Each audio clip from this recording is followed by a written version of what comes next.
How's it guys? Welcome to the first official video of my channel. My first idea I thought of just finishing off for 2020 was a what's in my bag video. You know, the kind of what gear I use and what I carry with me when I'm shooting or taking videos. And because I'm going to be traveling down to the Western Cape quite soon, I thought of doing a video of just what gear I'll take on a big trip.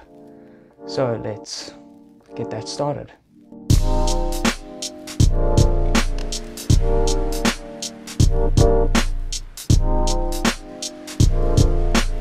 First thing is what camera I use. So I've had, I think about 4 years now, I've had the Canon 750D.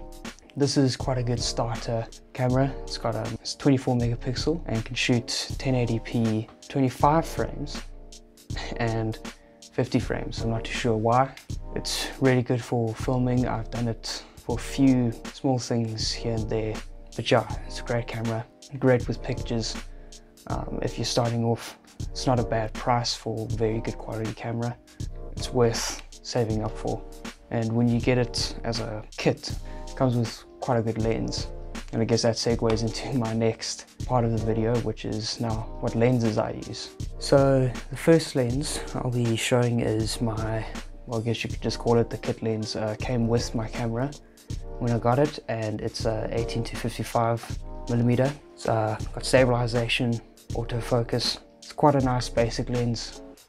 Nothing special, but its aperture is 4.5 to 5.0. Gets the job done, and yeah, pretty great for photos and video. Zoom in and zoom out like this lens that I'm using.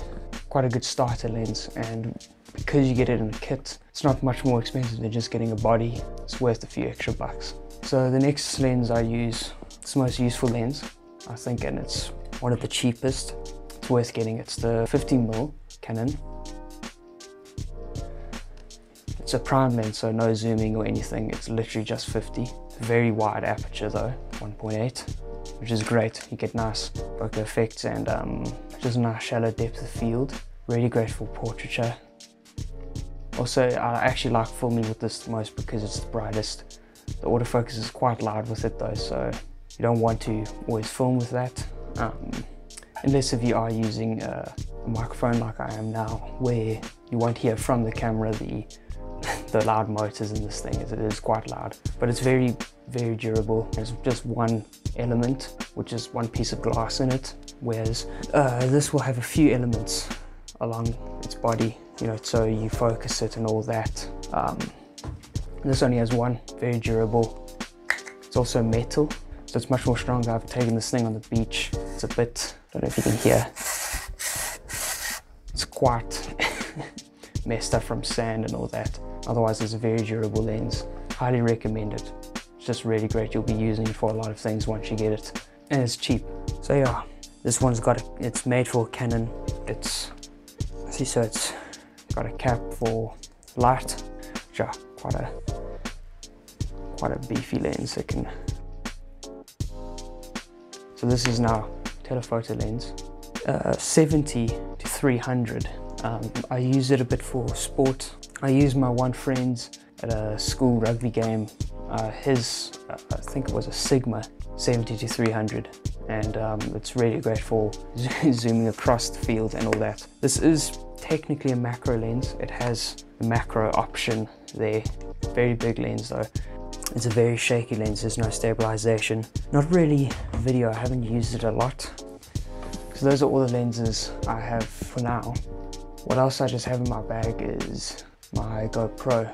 So now it is quite a basic GoPro. It came out the same time as the GoPro Hero 4, and this is just the GoPro Hero, the budget one that they made. It doesn't come out of its case or anything. No screen on the back. Yeah, it's quite simple. Can shoot 1080p, been well used. Yeah, I'm not really a action footage kind of guy, you know, filming hectic things, but if needing this, you know, like on a bike or whatever, or skating or anything like that, where I obviously can't just take myself, this thing's great for that. So yeah, the next thing in my bag that I got quite recently though, so the DJI OM4, so it's the gimbal for your phone. So far, when I've used it, it's really cool. It's been great. It's really like for if you can't afford a gimbal, so it's good practice. It comes in a bag. We got the combo kit, which comes with a tripod, lanyard, the bag itself. I'm going to try and do a full review of this gimbal at some point, probably in the new year, to be honest. So if you want to see that review, please subscribe and support the channel. Also give a follow on my Instagram if you want. I really appreciate it. Right, so that's all the main gear that I use. Well, all the miscellaneous things, I guess. So in my special like zip that my bag's got here, which I keep all my cables and stuff in there, all the miscellaneous things. A little tin thing here where I keep all my SD cards and all that. Yeah, it's just handy. Gotta have something like this because the SD cards can get lost. A Ricoh hub that I got. A little dongle thing with 3 USB ports and an SD card slot, so then I can transfer videos and all that quite easily for editing and for saving onto my hard drive. So I've got a Transcend 1 terabyte hard drive. I'm gonna need this to keep everything on. Also, what mic I'm using right now is a Boya mic, a lavalier mic, plugged into my phone. Yeah, it's quite good. It's quite clear. It actually isolates quite a lot of sounds because it's there's trees outside rustling and it's raining a bit right now, so it's cutting that out quite well. That's my mic.